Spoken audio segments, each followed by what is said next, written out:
We're all excited to see the new look Colorado Buffaloes, but which four guys are set to explode? I'll give you one. Alton McCaskill, Houston transfer, running back. Who are the other three? I'm going to talk about that and more on today's episode of Locked On Buffs.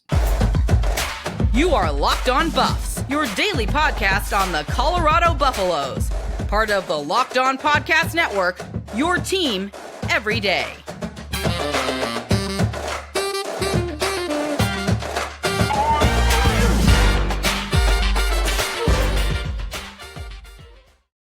What is up, everybody? This is Locked On Buffs. I am your host, Kevin Borba.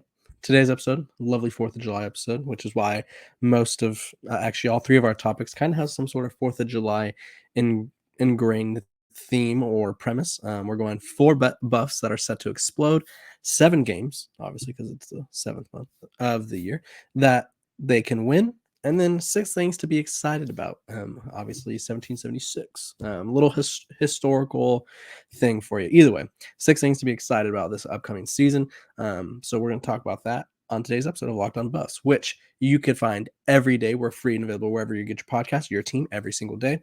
Let's dive right into the 4 buffs that are set to explode. I think this one, you could really go a number of different directions, and I've talked about a handful of guys, so I wanted to talk about some guys that I'm just overall excited for. I've probably talked about them before, but I think these are the guys, if pun intended, if they were to be some fireworks, it would be because of these 4. First one I mentioned already, obviously, is Alton McCaskill, the Houston running back transfer. I think he kind of he brings some stability to the offense that I don't think the run game had before. I think a lot of people are confident in Kavosi Smoke, and I think there's a lot of reasons to be. He showed great flashes in the SEC, but he was a backup. Didn't always have, like, he's never experienced being a lead back, and so Alton McCaskill comes in, and even if he's not the starter, which I think he should be, I think he will be. I don't know if he should be, but I think he will be. I think it'll benefit Kavosi Smoke having Alton McCaskill there because and it'll benefit the offense more because he's someone who knows what it's like to be a lead back at the college level. He was successful American Freshman of the Year, and I think he kind of adds a new dynamic to the offense where prior, I realistically think that they were going to be a running back by committee. All the people I talked to thought they were going to be a running back by committee, so I think it helps out a little bit more than people realize to have a running back who, while they already had some decent running backs, I think he has that star factor, that it factor. So that was my first of 4 buffs that are set to explode. Number 2, and I wrote them down here because I'll go defense. I'm going to go off. I got 2 offense, 2 defense. I'm going to go first one on defense, Levante Bentley. The Clemson linebacker, I don't think I personally have given him enough love. I think he's the most experienced linebacker they have, and I think that's a good thing because I have talked about Jomoy Kennedy as being someone who I think can break out, kind of step into this role that he really didn't have at Alabama. He has the benefit of knowing Alabama's system, but he didn't play much at Alabama, so that's why I always picked Jomoy Kennedy as someone who could stand out. But Levante Bentley, he saw a lot of snaps for Clemson, made a lot of plays, a lot of big plays, a lot of tackles. I think which this isn't like a hot take by any means, every portion of the defense, the defensive line, the linebackers, the secondary, they all have a leader that they look to. And I think Levante Bentley could be that for the linebackers. He's seasoned, he's experienced. He has realistically the most experience in that linebacker group. And so he's used to high-powered offenses. I think the ACC, while they don't have the quarterback play that the Pac-12 does this year, he's used to chasing down scrambling quarterbacks, Jordan Travis. He's used to just facing Sam Hartman at Wake Forest. He's used to quarterbacks that will play similar to the ones in the Pac-12, and so I think that's going to help out because a lot of these guys that transferred in, if they came from a Group of 5 school or FCS school, I don't know if they're quite used to the dynamicism of the Pac-12 quarterbacks, and I think Levante Bentley is kind of going to provide a steady presence in the middle or wherever he ends up playing. It'll be interesting to see where everybody lines up when they first get going, because obviously we saw them in spring, but with all the new bodies and stuff, it has been, I think, a mystery to see who lines up where. But yeah, I think Levante Bentley, big hitter, veteran, seasoned guy, veteran, seasoned, same thing. Guy who's in the middle area. I think that linebacker group is just as important as the defensive line, because if they can't stop the run, if the defensive line struggles to stop the run, because I think the defensive line could end up being one of the weaker position groups on the team if they don't live up to all their expectations. It's going to be up to the linebackers to make some plays. And they got Levante Bentley, who's made quite a few along the way. Back to offense. Jimmy Horn Jr. I think we've talked about him quite a bit on this podcast, but there's a reason. He kind of does it all. And I think he's everything that an offense needs, because obviously he could go route up a corner. He could route up anybody who's in front of him, or you can maybe give it to him on a jet sweep or a little pitch. Those little forward passes where they just like toss it forward. Great way to get the completion percentage up. And just getting him the ball is a successful option, or a good option, I think. He really brings a lot to the table. He's a good route runner. He's probably the fastest, or maybe the second fastest player on the team. I think he's the fastest though. And overall, I think he has probably, based on the fact that he earned his number, based on the fact that he was giving speeches to the newer arrival transfers, I think he's emerged as a leader. And so I think that kind of helps out the team, because when someone leads by example, I think that helps a whole lot more than just by leading with words. And so that's why I go with Jimmy Horn. I think we're going to hear his name a lot. I think there is a big connection between him and Shadur. Really would have liked to see them play together in the spring game. Obviously, yeah, the injury that kind of kept him out, so we didn't get to see them at all, but would have liked to see them play together just to see what that connection looks like. But either way, moving on to our fourth and final buff set to explode in 2023, Derek McClendon II, Florida State transfer, edge rusher. I think he is the perfect pairing for Jordan Dominic. Because those two are just going to be flying off the edges, putting pressure on the quarterback.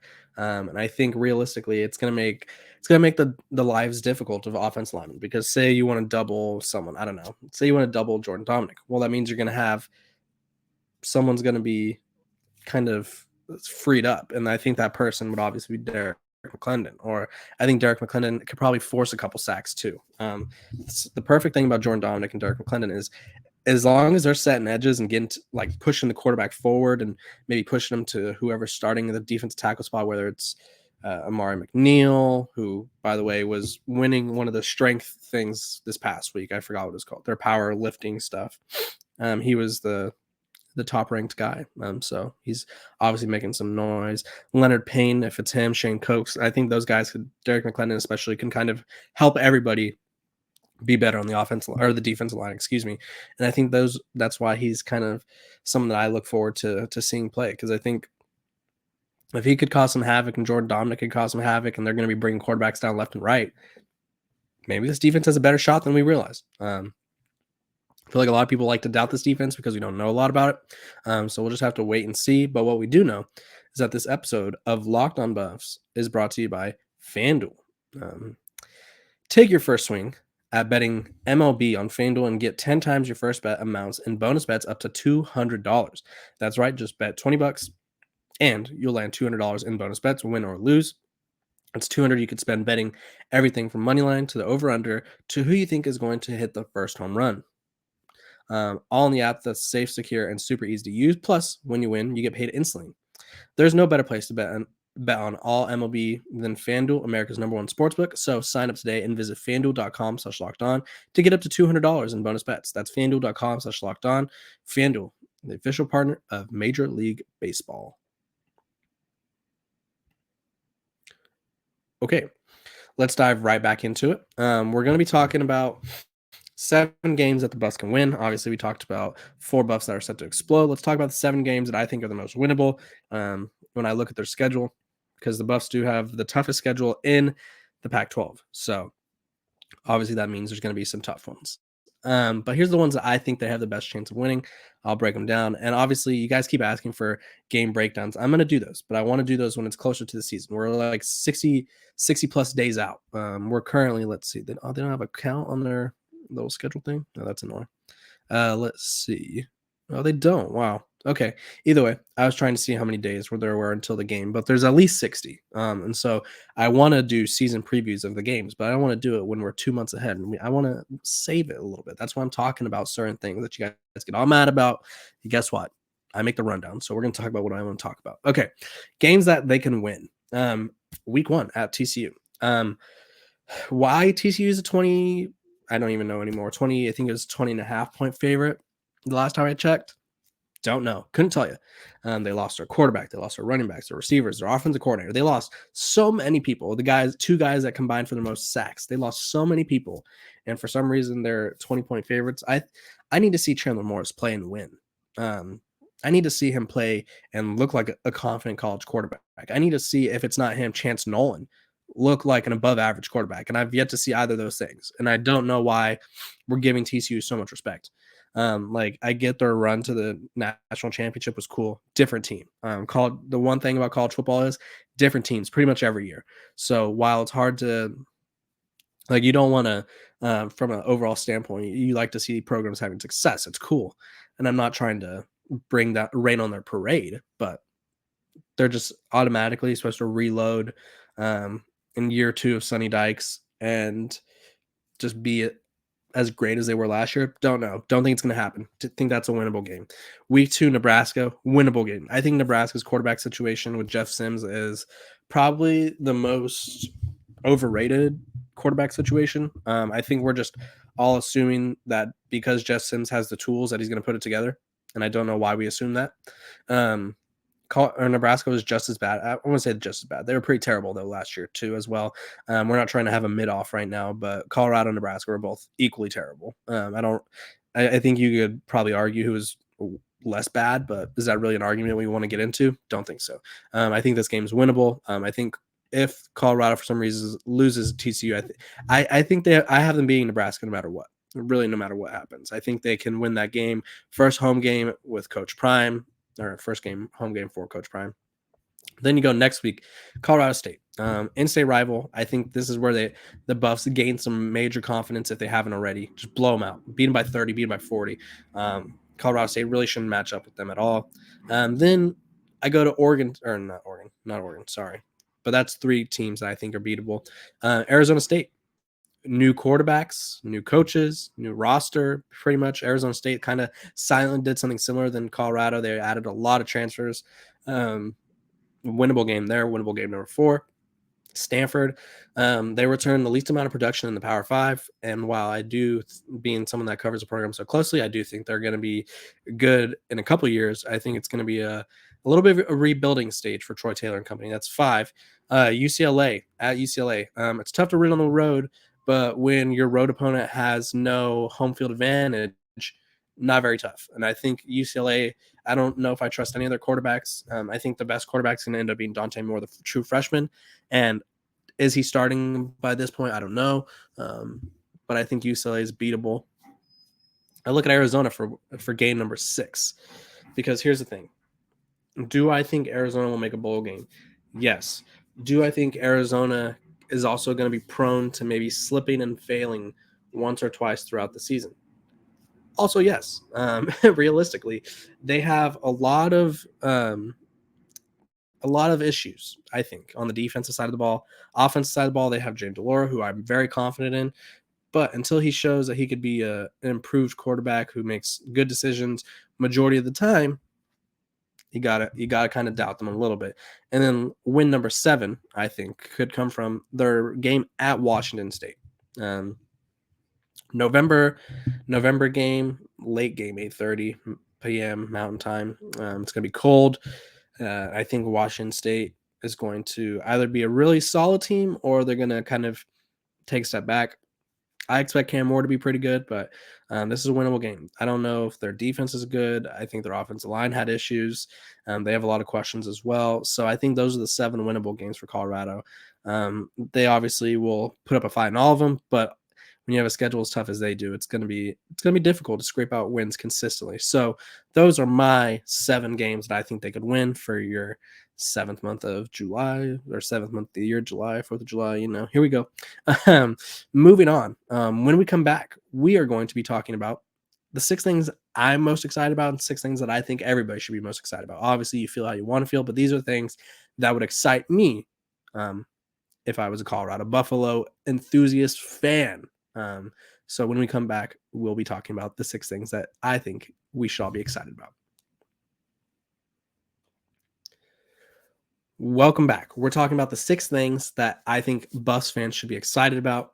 Obviously, as someone who covers a team, I kind of look at everything from a broader picture. I like to look at things in a more, I guess, I don't know the right word, but I like to focus on certain aspects that maybe aren't as exciting to some, but 6 things to be excited about. Let me start with the obvious one. Coach Prime. I think he's going to be one of the most entertaining aspects of the season, regardless of what happens. He's going to have, if they're winning, he's going to have a lot to say. If they're losing, which we haven't seen Coach Prime handle losing. I think he's lost games, obviously, at when he was at Jackson State, but not a lot. I think his record, I think he lost 6 games total in like 3 years. Um, I think if he struggles with adversity or struggles with losing, I want to see how that responds. Obviously, I don't want to see him lose. I'm just saying I'm excited to see his response to everything. Love everything he has to say. He has a great perspective on pretty much everything. So Coach Prime's coaching, excited to see that. I'm excited to see the offense. No one in particular, really. I mean, there's certain individuals that excite me, but I'm excited to see Sean Lewis's system. Does it work at the Power Five? It worked against Georgia when he was at Kent State. They were playing closely with Georgia for the most part, and then Georgia was able to pull away. I think we've talked about it before. I think he's the coach that's destined to get another head coaching job right away. And I think it'll be dependent on how effective his offense is. This is basically a trial run for him because he needs to show that his offense can work at the Power 5 level. So I'm excited to see if going super fast is something that Power 5 teams struggle with, or if it's something that kind of maybe affects your team more than affects the other. So that's my second. My third, I'm pretty excited to see the secondary. I don't know who's going to start outside of Travis Hunter and maybe Shiloh Sanders. But even then, there's going to be so many interesting position battles. I think the secondary is the one that stands out the most to me. I'm interested to see who the coaches, specifically who Coach Prime himself, gravitate towards. Obviously, I think he's more of a CEO type, but I think when it comes to the secondary, I'm sure he has quite the say, just because he's the best secondary member of all time. So I think he knows two things about who should be starting. So I'm going to be interested to see who ends up starting in that secondary, kind of who pulls away, emerges as the leader. Oh, by the way, I want to thank you guys for making Locked On Buffs your first listen every day. I appreciate all the subscribers that have been coming in. I appreciate all your comments, your support. So continue to tune in. We're free and available wherever you get your podcast. But yeah, back to my third thing to be excited about. Or no, my fourth. Because I have Coach Prime coaching, Sean Lewis's offense. I have the secondary. I'm excited to see the fan reaction. That's reaction number 4. When I went to Colorado for the spring game, I was not overwhelmed. I was shocked, I guess, to see the overwhelming support for a game that didn't matter, for a game where it was snowing. It was really I was cold. It was cold, not the perfect weather. Again, a scrimmage. Couldn't even get you guys to go to the free ones, and all of a sudden it's sold out. So I want to see the fan support. Do the fans, are they selling out every game? If the team struggles, does the fan support kind of waver? I doubt it, but I'm just curious. I want to see how the fans interact with this team the entire year, because I think the fans are a big part of, I won't say they're like a huge part of on the field success, but I feel like the fans and the environment they create help out with things such as recruiting and the perception of the program. So that's my number 4. Number 5, I kind of want to see the reaction when Coach Prime upsets someone. I don't know who it's going to be, because it's college football and you never know. But I think there's at least one upset on Colorado's schedule where Colorado beats a team that they probably shouldn't. And I want to see the reaction from Coach Prime. I want to see the reaction from that coach. It'd be hilarious to figure out who that anonymous coach was. Maybe someone tells Coach Prime, because the reporter that interviewed that or got the quote, he knows. Obviously, that would be breaking confidentiality stuff, and he shouldn't do that, and he probably would never. But it'd be interesting to see. Like, does Coach Prime know? Does he find out? But it'll be interesting to see who Coach Prime beats and how the country kind of perceives that. Like, if they beat TCU week 1, 20-point underdogs, TCU probably a top 15 team, probably top 20 at the worst. Well, they'll probably be a top 25 team. I don't know if maybe that's too high. I can't be giving them too much hype after I just kind of shot them down a little bit. But say they beat TCU, 20-point underdogs, and all of a sudden people have a lot to say. And it's like, oh, how are we going to respond to this? What is the national consensus on Colorado? So that's my number 5, how people respond. And just overall, how good the team is. Does this transfer portal thing work? Does bringing in 51 transfers make you successful right away? Because it'd be one thing that if he brought in 51 transfers and said this is going to help the program long term. He said that he's going to bring the transfers in so they could win right away. And I'm excited to see if they live up to that. Does this work? Will this be the first and last, or will this be the first of many programs to kind of heavily rely on the transfer portal, so much so that they kind of build a whole roster off of it? Those are my 6 things to be excited about. Comment below what your things are, what you're excited about, and for this upcoming season. I appreciate all your comments. This has been another great episode of Locked On Buffs. I am your host, Kevin Borba, and thank you guys for tuning in. Enjoy your 4th. Go enjoy some fireworks, enjoy some drinks, and be safe, and make sure your dogs are safe as well. Have a great day.